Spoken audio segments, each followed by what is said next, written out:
এক হেনার গল্প তো সবারই জানা, বহু হেনার গল্পই থাকে অজানা। হেনার মতোই বহু পোষা ময়না ছেড়েছে আপন ঘর, শূন্য মনে বিষণ্ণ যুবক হয়েছে নরবর। স্বপ্ন বিলাসী বহু হেনারাই আত্মস্বর্গে ভাসে, স্বপ্ন ভাঙা বহু বাপ্পারাজ এখনো কাঁদে চাচার আশেপাশে।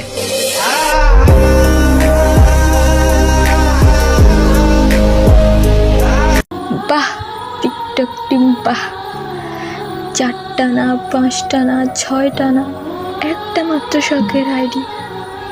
খেয়ে না খেয়ে, ঘুমিয়ে না ঘুমিয়ে সারাটা দিন শুধু ভিডিও আপলোড দিতে থাকি। তার বিনিময়ে কি পেলাম? 400টা ভিউ, 500টা ভিউ, 50টা লাইক, 100টা লাইক। কেন কেন টিকটক টিম, কেন কেন আমার সাথে এমনটা করতেছো? কি ভুল করেছিলাম আমি? বলো, কেন করতেছো এমনটা?